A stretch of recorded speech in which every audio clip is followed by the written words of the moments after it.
Let me say a word in defence of elderly gentlemen with memory issues everywhere. It doesn't matter what age you are, you can still find a way to get your foot into your mouth. I bet you £1,000 that there are a couple of young guys this morning wishing they could forget the whole of the past week. Rishi Sunak gambled that a dig at Keir Starmer's line on gender would leave the Labour leader red-faced. It backfired. Keir Starmer told the Tories to bring it on over his £28 billion green scheme. By Thursday, he'd thrown in the towel.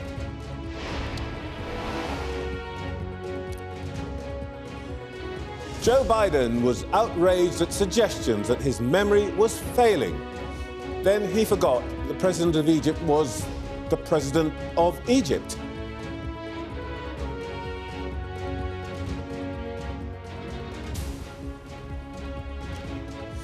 Michael Gove is the Levelling Up Secretary and responsible for housing. We'll ask him why, for most young people, the dream of owning their own home now seems impossible, and what that means for his party's chances.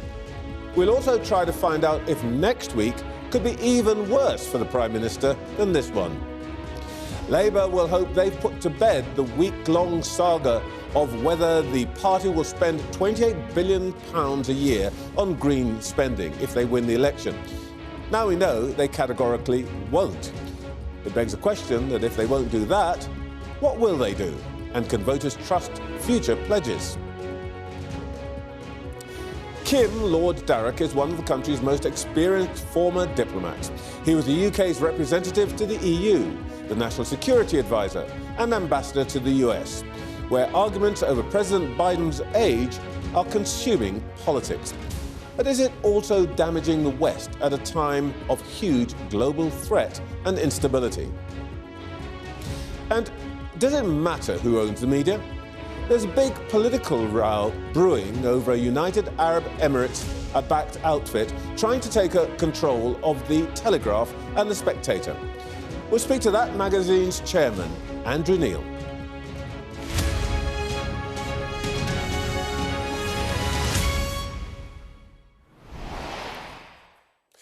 Welcome to Sunday Morning with Trevor Phillips. It's election year and the spotlight's falling on leaders everywhere. Some, we know, just love to strut their stuff. There's no way you'll keep Mr. Trump, Mr. Putin or Mr. Farage off the stage. For others, the theatre of politics doesn't seem to come quite so naturally. Both Mr. Sunak and Sir Keir Starmer have been getting one-star reviews this week. The Prime Minister said to lack empathy, the opposition leader consistency. Some say that it's policy that should matter.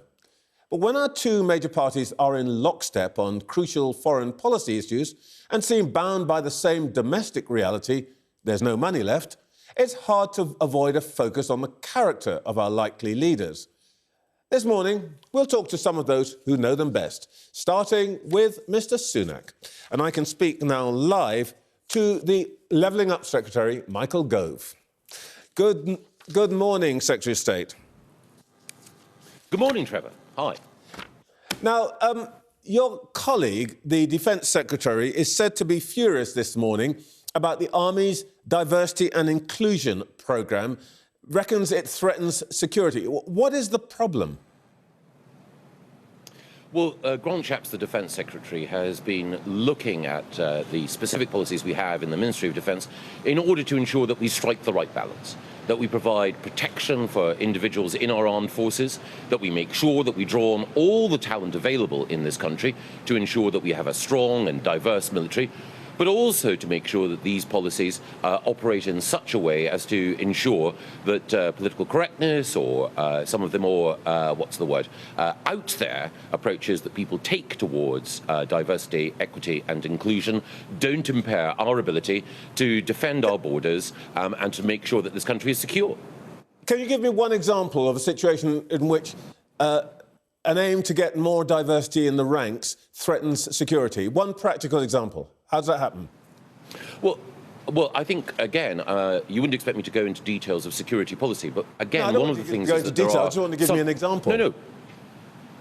It is the case that there are, when you're thinking about who should be in our military and who should be responsible for the life and death actions that determine whether or not all of us can sleep safely at night, then you've got to make decisions about personnel and their deployment that are sharper and more acute than in other workplaces. That stands to reason.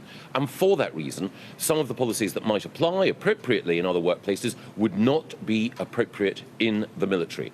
We know that there need to be levels of fitness. We know that there need to be appropriate selection criteria in making sure that we have the people whom we want defending our way of life. All right, well, we'll unravel that mystery as the week goes on. But let's look at last week. It was a torrid week for the Tories, and particularly for the Prime Minister. Let's talk about the substance before we get on to the style issues. Mr Sunak set out 5 priorities for your government, and he's met the one on inflation, but not the others. Do you personally wish that he'd never hung this 5-headed albatross round your neck? No. I think it's important to draw a distinction between ourselves and the opposition. The government have a plan. We are seeking to deliver on that plan, and with every day that goes on, we're taking the steps necessary in order to ensure that we do make progress in growing the economy, in reducing debt, in dealing with waiting lists, and with stopping the boats. By contrast, Labour don't have a plan, and we've seen this week Keir Starmer move away from one of the few commitments that he'd made, exposing once again that he's the jellyfish of British politics. He's transparent, he's spineless, he's swept along by the tide. Look, just leave Labour to me. Let's talk about the Tories, and let's deal with what voters are concerned about. Not about the difference between you, but whether you are delivering on your promises. For example, the one that really matters to voters, waiting lists. The latest figure of 7.6 million on hospital waiting lists is higher than when Mr Sunak promised to bring them down last year. 400,000 higher. You're going to fail. Well, one of the particular challenges that we face in the NHS, as the Prime Minister has explained, as everyone recognises, is that industrial action has got in the way of our meeting those waiting lists. Now, I have enormous sympathy with junior doctors. I want to make sure that we get a settlement that respects the hard work that they put in. But it's a brute fact, it's an unbudgeable fact, that when industrial action takes place, our capacity to treat people in the NHS is affected. When we haven't had industrial action, we've seen progress in reducing waiting lists. You would expect me to be honest about those difficulties, and it is, as I say, impossible to ignore the impact of strikes on the delivery of the care that patients need. Mr Gove, I always expect you actually to be honest, which is why I'm going to ask you, are you seriously blaming the junior doctors for the extra 400,000 on the waiting list? I'm not blaming anyone because, as I mentioned earlier, I've got enormous sympathy with the position that junior doctors find themselves in. But it's undoubtedly the case that if people withdraw their labour, particularly those at the sharp end, and it's junior doctors who are responsible for the accident and emergency and the vital treatment that so many need, if they withdraw their labour, then inevitably it's going to be the case that that will have an impact on our ability to treat those in pain.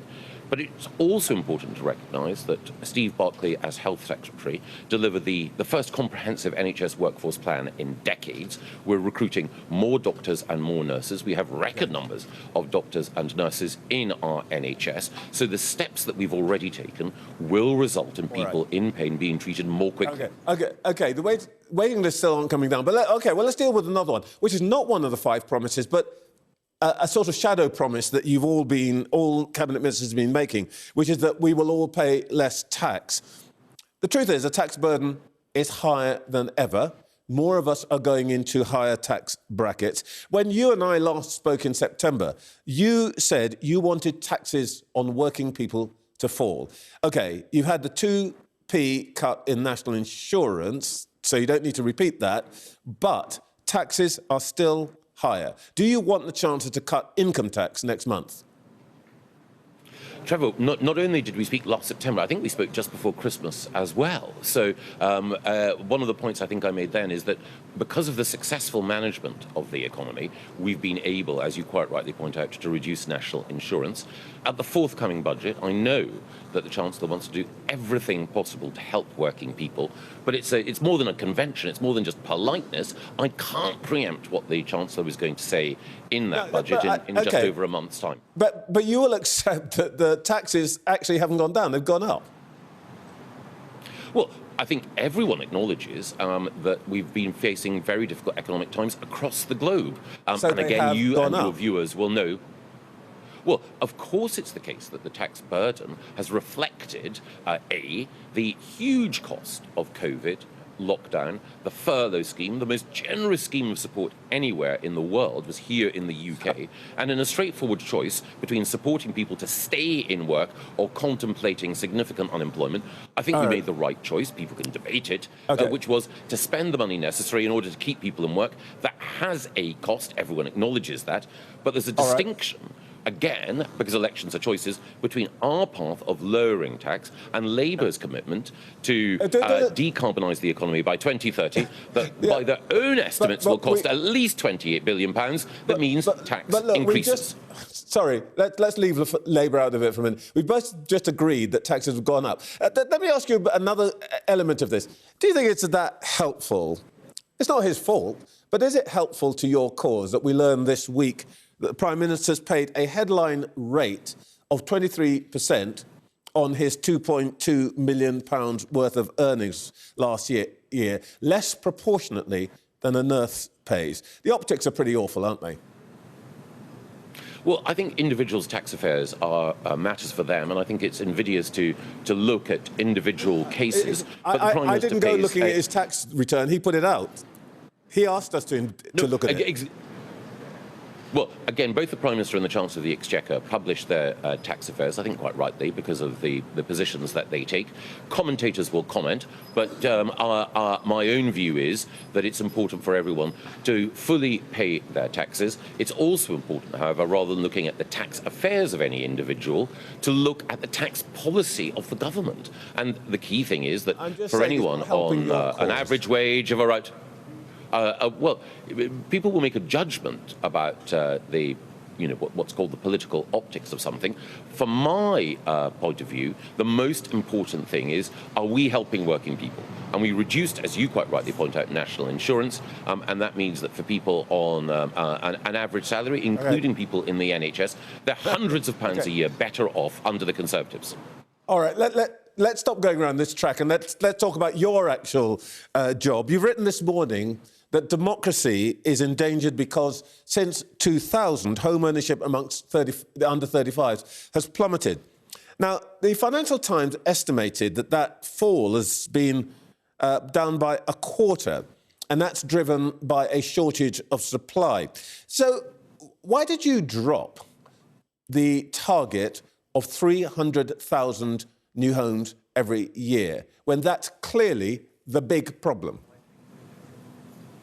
We haven't dropped that target. It's a misunderstanding, a widespread one, that we have dropped our ambition, our goal, our target of getting 300,000 new homes. The Prime Minister said in December 2022, this is no longer a, quote, top-down target.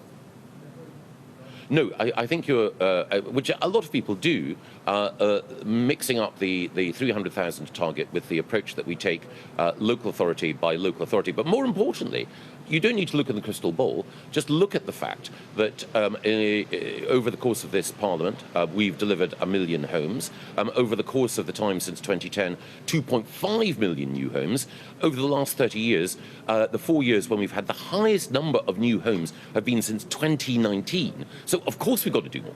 And I'm the first person to make that argument. But I think we need to situate this debate in the context of the Conservatives having consistently delivered more homes than were delivered under Labour. And particularly, just last year, we were making a change to the law that would have unlocked... This is critically important. Really interesting. Critically important, Trevor. Yeah. No, but what you said is very important. There is still a 300,000 new homes target. Is there? Yeah, absolutely. Totally, 100%. And we were trying to meet that target last year by changing the law in order to unlock 100,000 new homes in areas where there's been a moratorium, i.e. a stop on new building. We brought forward a law that would have unlocked those new homes. What did Labour do? They voted against it. They sided with the blockers, not the builders. We have a plan for new homes. Labour have no plan. I know you want to keep taking me into campaign mode, but I'd rather like to deal with the government's actual actions for a moment. I just want to talk to you about the political cost. We were stopped by Labour. The key thing is there's... No, I just want to talk to you about the political cost of the point that you raised this morning about home ownership amongst the young. Now, we're showing a graph here, which is that amongst 25 to 49-year-olds, you're polling at just above 10%. That is a quarter of the support you had when you came into government amongst that group. And that age cohort includes not just the young who can't buy a home without help from mum and dad, but it also includes their millennial parents. How are you going to feel when you look back 20 years from now and realise that you were the housing secretary that lost not just one, but two generations for the Tories? Well, I hope if I have the chance to look back on what we've achieved in government, I'll be proud of what we've achieved. But on this particular question, for me, the principal concern is not about parties. The principal concern is about people's faith in free markets and people's support for our political system overall. And that is why we have a responsibility to do more to ensure that people can have a warm, safe, decent home. More homes for rent, more homes to buy. Yeah. And again, the judgment will be, as a government, are we doing everything that we can in order to support people? Years. It's not about... You've been in power for 14 years. And you haven't built the houses, and as I'm support. Well, two things. Over the course of that 14 years, as I mentioned briefly earlier, we've built 2.5 million new homes. We've done significantly more than the government that preceded us. The second thing is it enough? Of course not. We need to do more. But for me, and this is the critical thing, this isn't about, the fate of any individual political party. Of course I'm a Conservative. I want the Conservatives to win the next election. But the reason why is because I want to make sure that people have a stake in our society. This isn't about one party versus another. It's about the future of our country and the responsibility that all of us have to clear away the obstacles to new housing, which is why next week we will be announcing policies which will allow more homes to be built, especially in our cities. All right, let's talk politics, because in order to do any of this, you've got to be in power. Your leader, if I were to offer you a £1,000 bet on your ability to get around a scheme off the ground now, would you take it? I don't have that sort of money, Trevor, to engage in a wager with you, but we will. Absolutely. We absolutely will. The legislation that we're bringing forward... Well, again, Trevor, from my point of view, I would happily give you 100 quid, take you out for a very nice meal and spend that money on making sure that you are a happier man. This is a political programme, not a dating agency. The critical thing... I'm just asking you. No. But the critical thing is, what's the conversation about? What's at the heart of this conversation? The legislation that we're bringing forward, that other parties are trying to thwart, which will ensure that we have an even more effective deterrent against illegal migration. And the key thing here is stopping Michael, a trade in human misery. But I want to ask you about your leader. Let me just ask you in a different way. Penny Mordaunt called on the Prime Minister a couple of days ago to reflect on his remarks about the transition in the House this week. Now, I know that the Prime Minister says he's trying to make a point about Keir Starmer, but would you agree with her that he should think again about the way he made that point? No, I think that the Prime Minister was quite rightly drawing attention to the fact that Keir Starmer has U-turned 60 times. And the I'm talking about Sunak. Here, which I think should he think again about the way he made that point? No, I think that the Prime Minister was absolutely right to draw attention. All elections are choices. They're choices between a government that has a plan and an opposition leader who doesn't and who has changed his mind consistently, abandoned every principle on which he was selected as Labour leader, and can't be consistent on any question. You keep wanting to talk about somebody else's leader rather than your own, and I'm asking you about him. Let me just put this straight to you. He's a great Prime Minister. The raw politics are that you're 20 points adrift. You'll probably take a beating in by-elections this week. Your leader buried his own success on Northern Ireland because of this trans thing, and you let the Labour Party off the hook on their retreat on green issues. Let me just ask you directly. Is this the guy you want front and centre in what promises to be the toughest election campaign in our memory? Is he the right guy? You bet. Absolutely, 100%. That's not a football... OK, well, let me just ask... I thought you didn't bet, but let's just deal with a quick thing on you.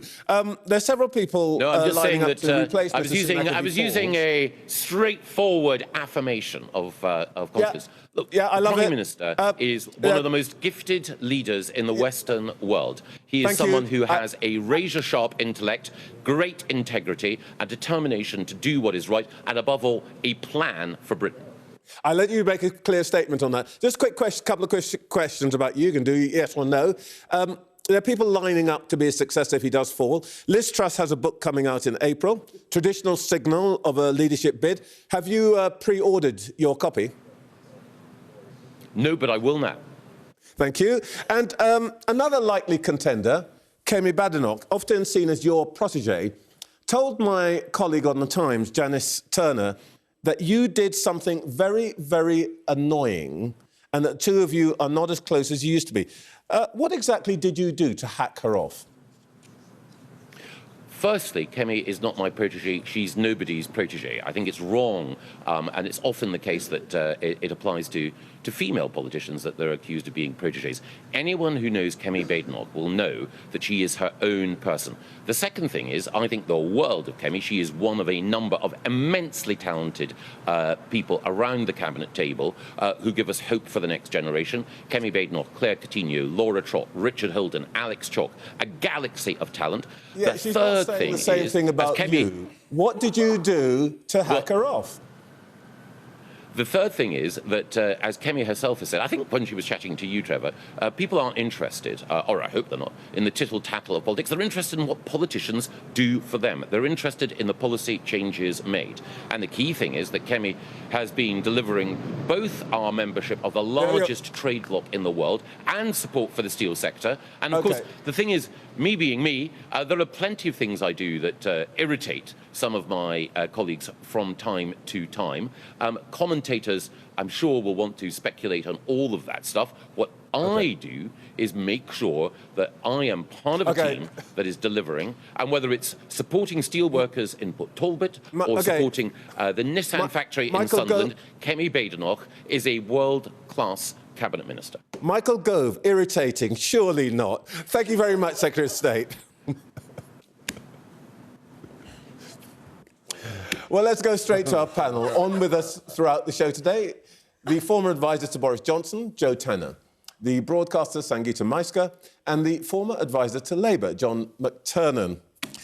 Sangeeta, what are you laughing about? Classic Michael Gove? If we've got another 8 or 9 months of this to go, I tell you, I mean, it's just going to be comedy on stilts, isn't it? I mean, what was really interesting, I thought, was when you were pressing him about Rishi Sunak, the thing to me that came across is just how tone-deaf they are. Sunak has had a gaffe-laden 7 days. It started last Sunday when he did an interview in which he said, nobody uses the P-word racial slur anymore. Absolutely not. Causes widespread outrage. There's that awful moment in relation to Esther Dye, which isn't really about the trans debate. It's about being sensitive towards a woman who has lost her daughter in the most brutal, brutal circumstances. And he just keeps going on. And what was the third? There was something else, wasn't there? He shook people. The bet. Taking the bet. She's got more of an appetite for betting than myself. So he's gambling on the trade in human flesh. I mean, it couldn't get any worse. Joe, in former days, you would be in number 10 and you'd be thinking... Great week, right? Not in number 10, but certainly I'd have been watching thinking, oh, my goodness, this is not unfolding well. I actually felt during that interview like I'd sort of morphed into an episode of The Thick of It for a while there, actually. It just became slightly too comical. He's taking you for dinner, isn't he? He's definitely taking you for dinner.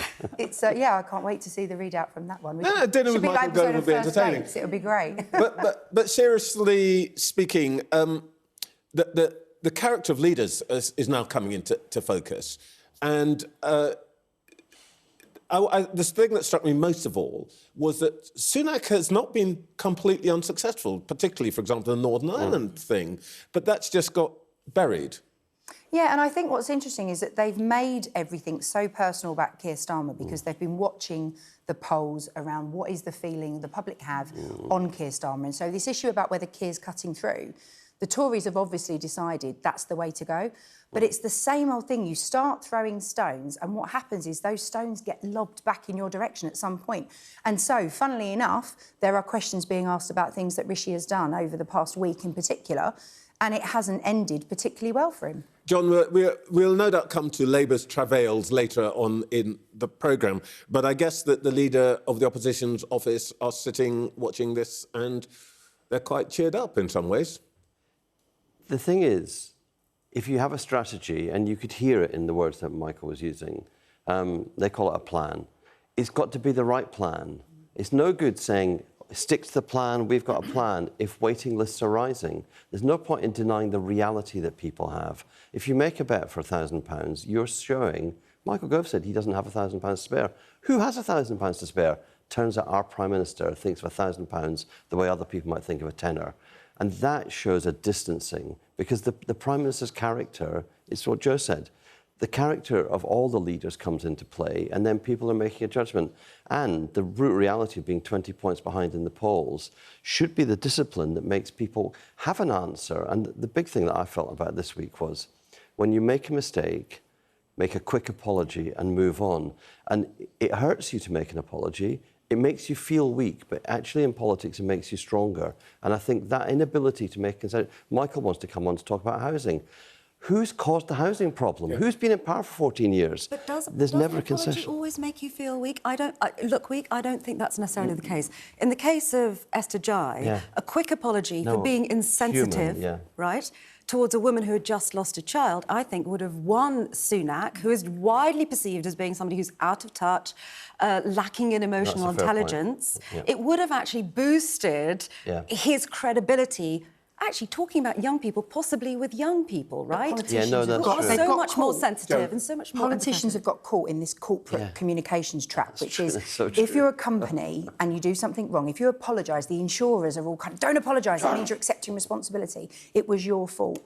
But actually, we should see more humility. We should see politicians that just say, I'm sorry, that was not how it was meant. That was certainly not the tone of what... I'd never wanted to hurt anybody's feelings. It was never about... I got it wrong, He could have done that, and he didn't. And the fact that everyone else around him has now said, no, let's just keep going, let's keep going. Let's go back to the, if you like, the substance of some of this. And one of the things that struck me was Michael Gove's response to his own story today about young people and housing.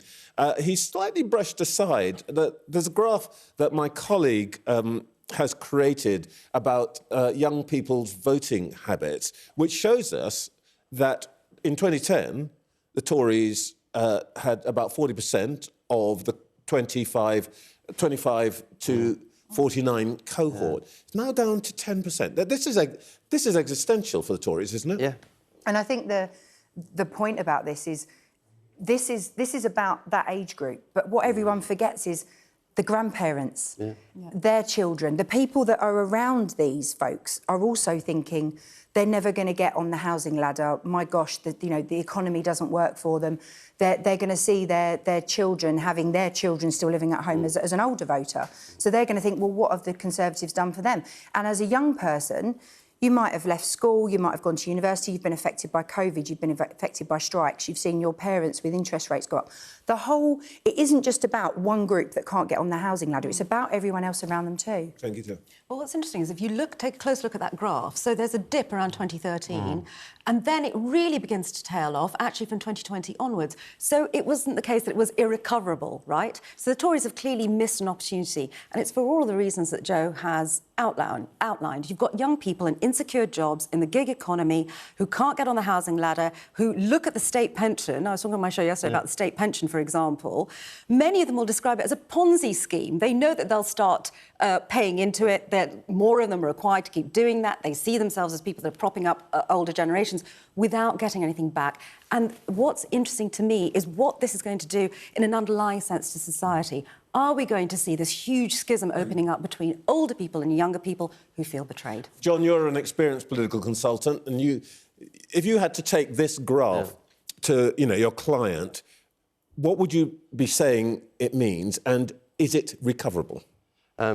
It's not recoverable by the next election. I'd say to them, you keep picking on issues where you think there's a wedge, but young people don't. So trans rights. Young people are just put off by that, actively put off by it.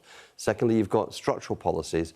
Every time you want a policy on housing, you say you're going to increase prices, basically. You don't build anything more. You give more money to buyers to heat the market up. And I'd say, look, I've got some young Tories I like are really bright, and they say the way to win an election, build more houses and legalise weed. OK. We'll talk more about all of this in a moment. It's just after 9 o'clock. You're watching Sunday Morning with Trevor Phillips. In the last hour, the Levelling Up Secretary has told this programme that the Prime Minister is one of the most gifted leaders in the Western world, as he defended Rishi Sunak over a row about trans people. Michael Gove said the government had a plan to meet the PM's promises to the electorate. There's still plenty to come this morning. Shortly, we'll hear from Pat McFadden. In the week, Labour finally pulled the plug on the £28 billion pledge that proved an albatross around the party's neck. Will he run, or even can he run? With President Biden facing major questions over whether he's fit enough for re-election, we'll speak to the former UK ambassador to the US, Sir Kim Darroch. And should a UAE-backed group be allowed to buy The Telegraph and The Spectator? The magazine's chairman, broadcaster Andrew Neil, gives us his take. Right, let's turn to Labour now. You'll remember that over the last few weeks, there's been no shortage of squirming and linguistic gymnastics, including on this programme, as shadow ministers answered questions about the now infamous pledge to spend £28 billion a year on green investment. Well, that's all over now, or at least Labour hopes so, after the promise was officially binned by Keir Starmer. The party's election supremo and shadow chancellor of the Duchy of Lancaster, Pat McFadden, joins me now. Exactly a week ago, your colleague Chris Bryant told me, I think 3 times, that you had what he called an ambitious commitment to spend £28 billion each year on your green prosperity plan. On Thursday, the ambitious commitment was cut by more than 80% to £4.7 billion. What happened?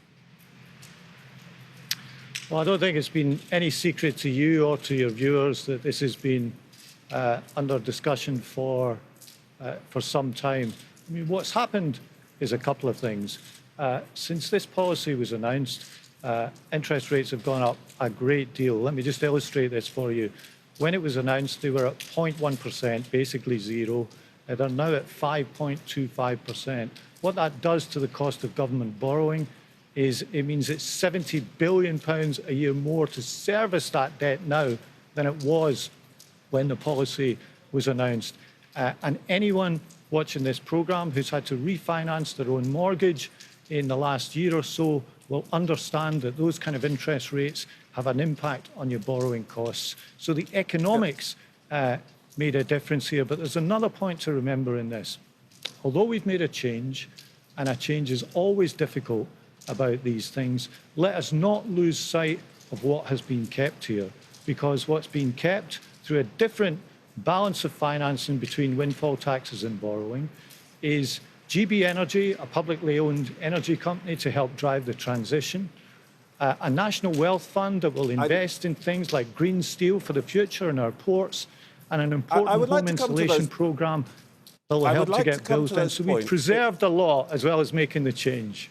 I would like to come to those points, if I may, but let me just deal with your first point. You say that the economics have changed. Interest rates have been the same for the last 2 months. And Labour spokesperson after Labour spokesperson has come on this programme and said, 28 billion, it's going to stick. What has changed? It isn't the interest rates that's changed. Is it just that you got to the stage where you, particularly, it's reported, have been trying to get Keir Starmer to drop this for months? Is it the point that actually you realise that this was an electoral albatross and you, Pat McFadden, finally prevailed? No, look, I read these stories and I don't recognise about them. This is a decision taken by That's very Keir disappointing. Starmer. I don't hear people saying Pat McFadden hadn't been ruthless enough very often. Look, it's not about me. It's about the right thing to do. And of course, we took time to look at this. We want to step up to the plate on green transition. So you can debate that it should have been done 2 months ago or it should have been done after the budget. You can debate the timing. You can debate the elegance. Neither of those are important in the end. What's important is getting to the right position. And there's another point that's often lost in this debate, Trevor. The radicalism of a policy should not just be about the amount of public borrowing involved in it. And that's particularly true of the green transition. When it comes to the green transition, most of the investment in making it happen will come from the private sector. And part of the problem about the endless interviews that you and every other broadcaster was doing was all we were talking about was a borrowing figure. We weren't talking about green steel. We weren't talking about investment in the ports. We weren't talking about warm homes. Okay, we weren't talking about the establishment of GB Energy. My next question we were only is not about the talking borrowing about figures. a borrowing figure.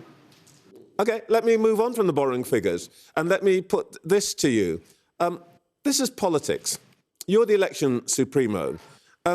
Doesn't this row simply... And the time, you say timing doesn't matter, but surely it does, because what this does is feed the narrative that Starmer will hang on to any policy until he thinks it might damage his electoral chances, and that he will do anything simply to win. It didn't take us very long, by the way, to find at least 10 things that he had said were fundamental to Labour's offer that are now history. And I'm not going to read them all off. I've got a graphic here, but the House of Lords abolition, gone. The abolition of universal credit, gone.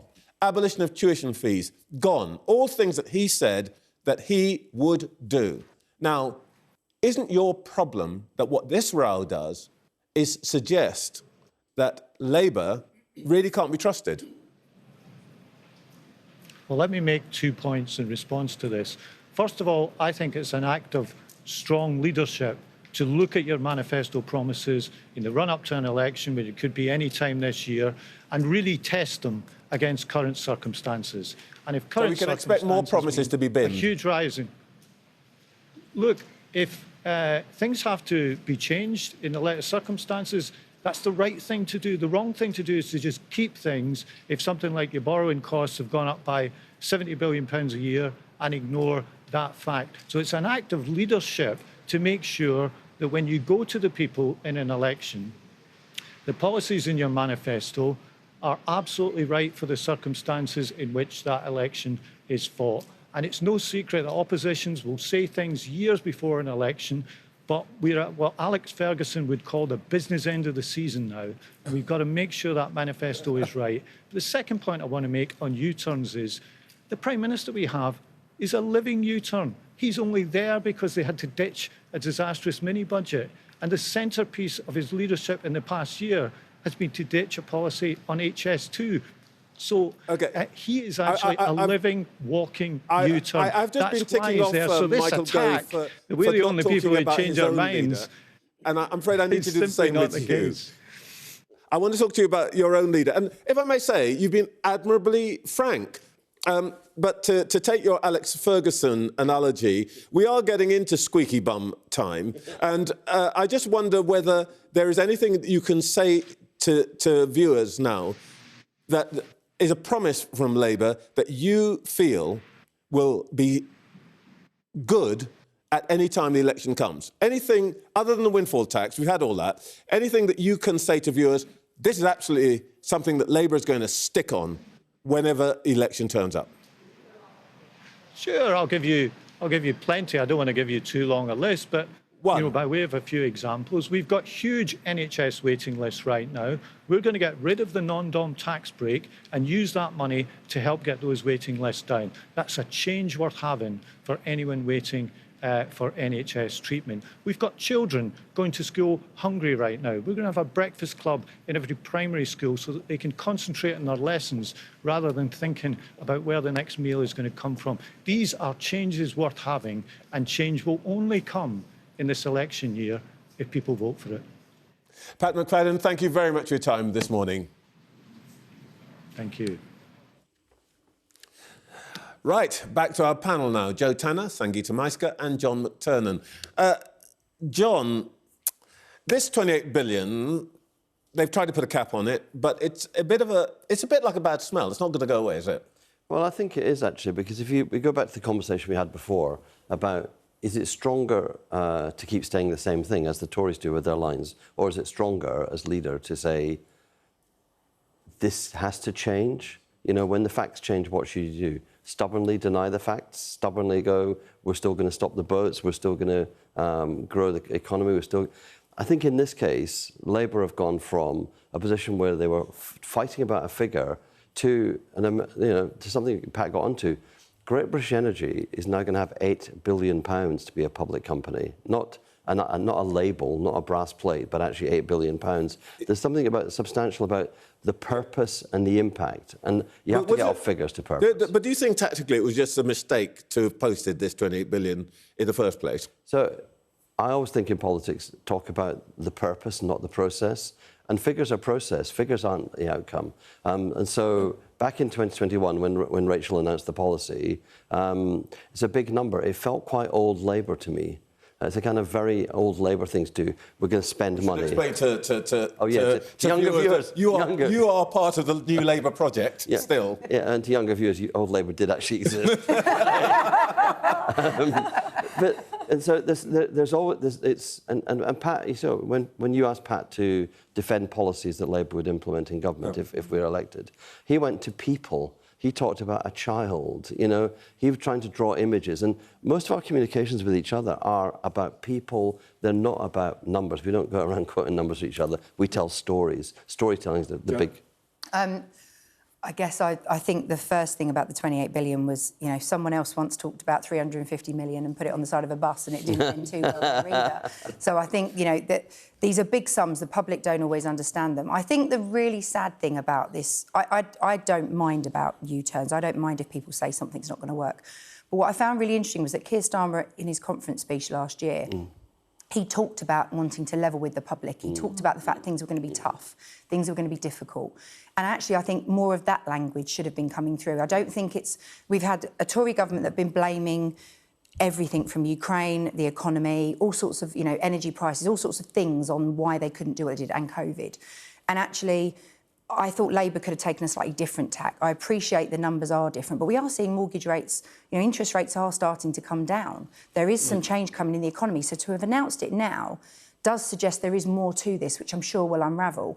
But I think I think the public would appreciate a bit of, I don't know if honesty ever really comes through in politics, but actually openness, being a bit straight. And Pat is very good at that stuff. Pat is very good at explaining things. But I think generally the public are a bit fed up, and I think they deserve to sort of have a bit more honesty coming through.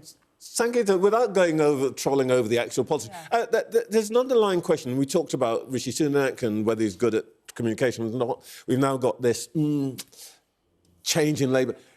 Is there a danger here that what's happening is politics itself is somehow being demeaned or degraded in the public's eyes? No, without a shadow of a doubt. I think everything Joe has just said is completely true. I think generally people have the perception that politicians are lying, and they lie constantly, and they tend to lie in order to serve their own interests. In relation to this particular announcement and rowing back on it, look, it was wise of Labour to stick to the idea that you don't want to overpromise and underdeliver. But that cuts both ways, right? So they're selling this as, we don't want to do that in government, and that's why we're rowing back. Well, what they could have thought to themselves is, well, let's not make a £28 billion announcement, make the figure lower, and if we then win the next general election, scale it up. The other issue here, I think, is they've created a rod for their own backs in terms of the timing, right?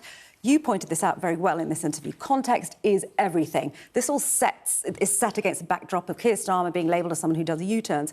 What they could have done was hang on to this announcement about rowing back, wait till the budget, say, look, they've screwed up the economy, we now have to row back. That would have been a perfect way into this announcement, and they didn't do it, and I don't know why. If only all politicians watch this programme for tactical tips, everything would be fine. OK, coming up next, I'll speak to one of the country's most experienced former diplomats, who was our ambassador to the United States, where arguments over President Biden's age and memory are dominating politics.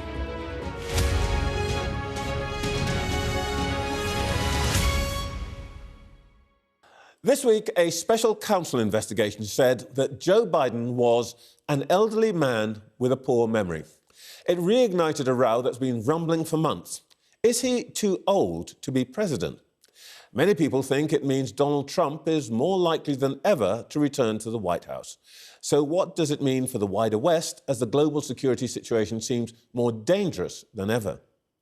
No one better to ask that than the former UK National Security Advisor and Ambassador to the United States, Lord Darroch. Good morning, Lord Darroch. Good morning, Trevor. Is it all over for Joe Biden?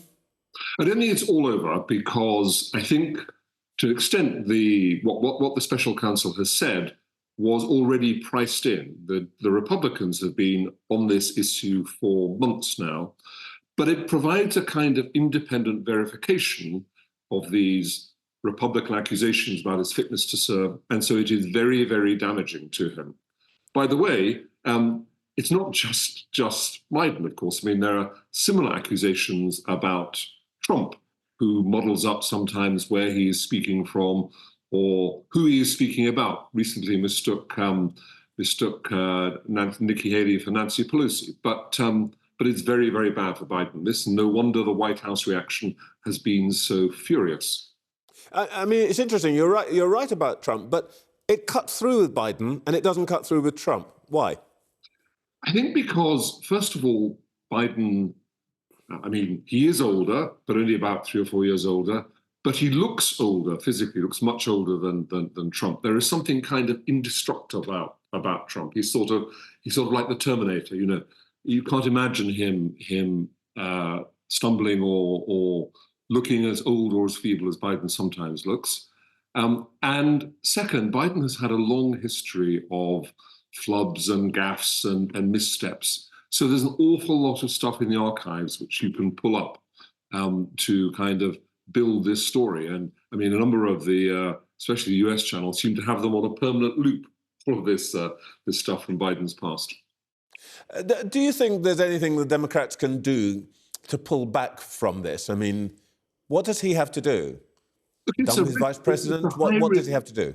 It's a high-risk thing, Trevor, but he has to be out there. He has to be doing more press conferences, more town halls, more interviews, more evidence accumulating out there that actually he's on the ball, that he can handle all this stuff, that he knows what's going on. What friends on the Democrat side in America tell me is that actually he is pretty sharp, and all this stuff about cognitive decline is a Republican myth. You just need one stumble or one moment, like his mistaking the president of Mexico for the president of Egypt recently, all this special counsel stuff. By the way, it's very strange for a lawyer to stray into a neurological assessment of the president, but there we are. That's American politics for you, I guess.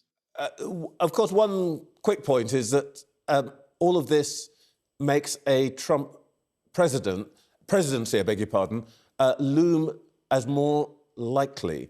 What would a Trump presidency mean for us? There was a recent headline, Trevor, in The Economist, and The Economist is a fairly sober publication. And I quote, "Donald Trump poses the biggest danger to the world in 2024, which is fairly extreme stuff. But if you look at what Trump is saying on the campaign trail, he says he'll stop arms supplies to Ukraine, which could mean a Ukrainian defeat in the war with Russia.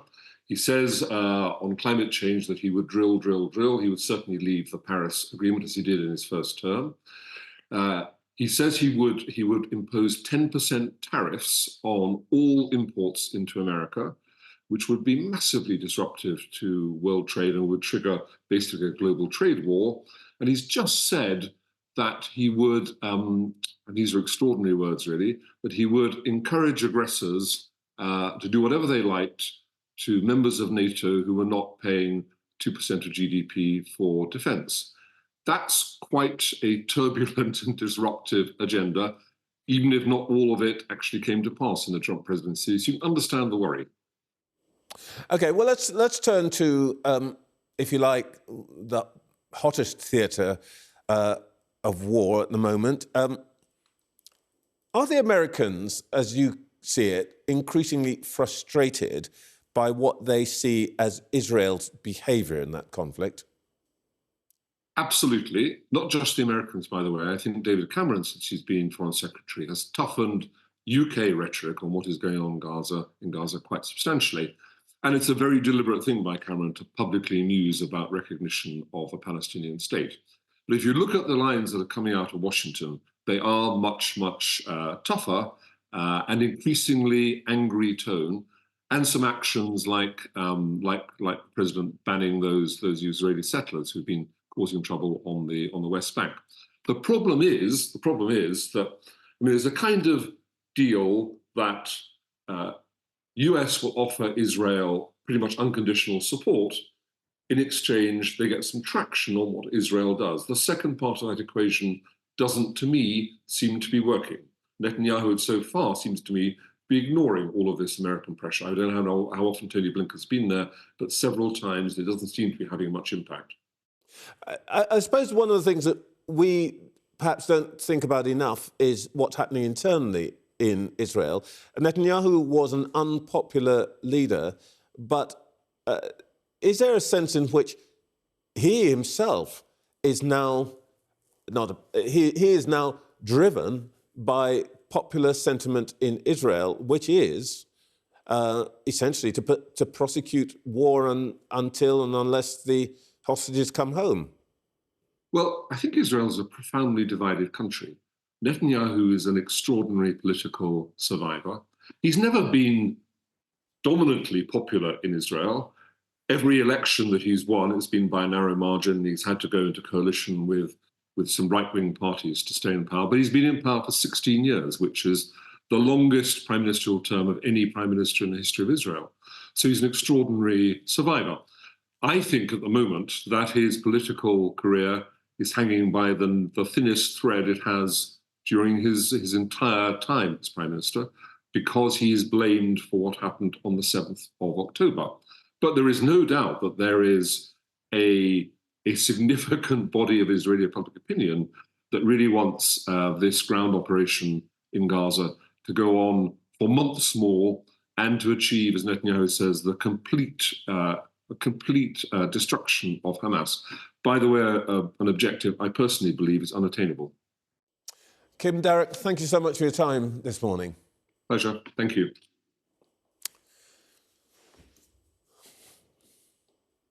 In just a moment, does it matter who owns the media?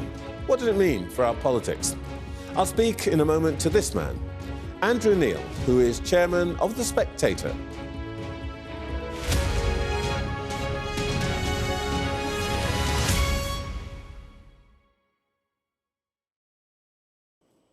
The Telegraph and The Spectator are two of the most venerable names in the UK press, especially influential on the right and in conservative circles. Now, an Emirati-backed outfit is trying to take full control of the titles, and that's led to real concern from politicians and others, including senior management, that it's a threat to democracy. Andrew Neil, one of the most famous names in British broadcasting and publishing, is chairman of The Spectator, and he said it would be absurd for the UAE to own part of the British media. He joins me now.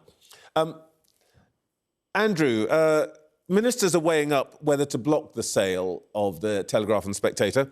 Are you opposed to that sale? And if you are, why? I'm certainly opposed to it, as any right-minded person should be. Look, it is clearly wrong for government of any persuasion to own media assets like the Telegraph and the Spectator. It is even more wrong for it to be a foreign government that would own these two British media assets. And it is above all wrong, beyond the pale, for a foreign dictatorship to own British media assets in our democracy. After all, Trevor, if the UAE can own the Telegraph and the Spectator, why should President Putin's Kremlin not own Sky News? I'm glad you've come on this morning to mince your words, but let's just test that for a second. We've lots of foreign proprietors of news organisations. Sky News, we're owned by Comcast, an American outfit. Evening Standard by basically a Russian family. And you had a very distinguished career editing organs owned by an Australian. What's so terrible about this particular group, given that in all those cases people would say that their journalism was not affected by the ownership? I think you viewers will have listened carefully enough to my first answer to know that I did not come out against foreign ownership. Foreign ownership is not the issue. There's always been foreign ownership involved in British media. Go back to Lord Beaverbrook in the 20s, 30s, 40s, 50s. Conrad Black, a Canadian, owned The Spectator and The Telegraph. Rupert Murdoch, Australian-American, owns The Times. Foreign ownership is not the issue at all. It is foreign government, and not just foreign government, but a foreign dictatorship. And as I say, if the UAE can own us, then why couldn't President Xi of China buy up the Mirror, the Express, and a couple of other newspapers? And I'm sure the Kremlin would love to have Sky News as well. So it's an absurd proposition, and it cannot be allowed to happen. OK, we're happily not speaking Russian here, but you're going to understand, I think you'll understand as a journalist why I'm going to ask you this next question. If there is a sale, whoever it's to, will you personally benefit financially? No, I won't. Well, I guess if I said I would stay on, then they may cross my pound with silver, yes. But if the UAE takes over The Spectator, I will not stay on. I cannot work for a foreign dictatorship. And I don't think you would work for one either. I don't think any self-respecting British journalist can work for a foreign dictatorship. So there is no silver in this for me, but there's a matter of principle. I have been the custodian of The Spectator for the past 20 years. And what I've tried to do is protect the editor's independence, even from proprietors, but also from advertisers and powerful vested interests and readers as well. And I've tried to keep what makes The Spectator special. It is in the mainstream of British centre-right politics, but it has a radical edge to it as well. And you need to understand what makes it special. Spectator was the only mainstream British publication to side with the North against slavery in the American Civil War.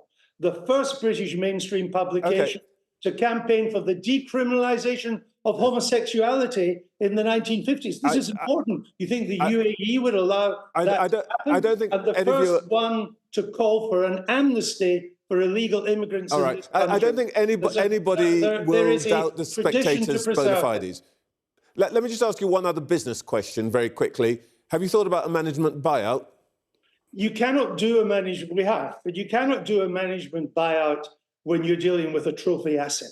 Because someone, Rupert Murdoch, Lord Rothermere of the Mail, or even the UAE and Jeff Zucker, who's fronting this for them in the United States, will always pay way more than the financials would justify. So an MBO, as they call it, is just not possible, I'm afraid. All right. Well, let's see how that develops. Let's talk about politics. You'll still be covering politics, whatever happens. We first met long time ago when you were editor of the Sunday Times, and then and still now, I think you've had access to every Prime Minister, including this one. Leaving aside the sort of big politics for a moment, how do you think Sunak is coping with the job? I think he's struggling to do it. I think Mr. Sunak's a decent man. He's very hardworking. I think he's a British patriot. He has many of the attributes you would hope in a Prime Minister, but he doesn't seem to be that great a politician. And he doesn't seem to be able to change the weather in any way. No matter what he does, it doesn't seem to move the dial. Labour's lead is now baked in, and it doesn't move. Now, I think as the election approaches, that lead will come down, but it will still be big enough on everything we know at the moment to give Labour an overall majority for the next 5 years. And it seems to me that is now pretty unstoppable. I don't think majority might be as big as the current polls suggest, but it will be big enough for a 5-year term. What do you think has gone wrong for the Tories? I mean, we've been showing a graph this morning, which I found very, very striking. In 2010, 40% of people between 25 and 49 voted for the Tories. Today, in that cohort, they're polling at 10%. I mean, that's existential, isn't it?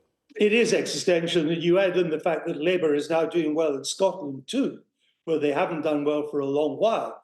When Labour does well in Scotland, they tend to become the government of the United Kingdom. Then that's what, in my view, makes it pretty much unstoppable. Look, we live in a febrile world. Who knows what will happen? But as you and I sit here this morning, that's the way it looks to me. And I think when you look at it, I mean, they've basically just lost the plot. And people have run out of patience with them. And it's all very well Tory cabinet ministers coming on to your programme to say, this has gone wrong, we need to do this, we need to do that. They've been in power for 14 years. Why haven't they put it right by now? How long do you need to put it right? I think they've just lost credibility. I remember Jim Callaghan in 1979, Labour Prime Minister, when he said, look, you might still be able to beat Margaret Thatcher. And he looked at his advisor and said, you know, sometimes the weather just changes and there's nothing you can do about it. And the weather has just changed for us. And of course, Mrs. Thatcher won. And I think that is going to happen again this time. And it will be like 79 too, in that in 79, people didn't vote for Margaret Thatcher. They voted to get rid of Labour. And this time they're going to vote to get rid of the Tories and not necessarily vote for Keir Starmer's Labour Party. Andrew, you spend a lot of time coming and going across the Atlantic. You're familiar with American politics. Let me put this delicately. You and I are each just 7 years younger than Biden and Trump, respectively. So the viewers are going to start shouting pot, kettle and all of that. But does the Biden performance this week spell the end of his presidency? I think it has. Now, you and I are getting on. I think there's no need denying that, and I thank you for bringing it up. It's very good of you to do so. But last time I looked, neither you nor I are bidding for a seat in the Oval Office, and the most important democratic position in the world. And politicians are almost at their most vulnerable when people say things that the voters know to be true. And what the special counsel said this week, they know to be true. Most Americans, 70%, including a majority of Democrats, think he is simply too old to run again. And there's a very important editorial in the New York Times this morning, which, although it doesn't come out and say he should step back, it does say he needs to do a number of things to get the show back on the road. And each one of these things, Trevor, is something that Joe Biden simply cannot do. So actually, the implicit message from the House Journal of the Democratic Party, the powerful House Journal, is he shouldn't be running again. And I'm not sure it's given, because I think Mr. Biden's decline, by the way, Mr. Trump has declined somewhat too, but Mr. Biden's in a different category, that can only get worse. And I wouldn't rule out that he doesn't make it through to the Democratic Convention in August of this year. Crikey. And that actually the convention itself is forced to choose a new candidate. 4,000 delegates in what we used to call smoke-filled rooms would make the decision as to who the presidential candidate for the Democrats would be. And lo and behold, it's taking place in the home of smoke-filled rooms. It's taking place in Chicago, and it could be an exciting August there. Crikey. OK, you're going to come back and talk to us about that nearer the time, aren't you? I'd love to. Thanks, Andrew. Thank you. In just a moment, we'll hear once again from our panel.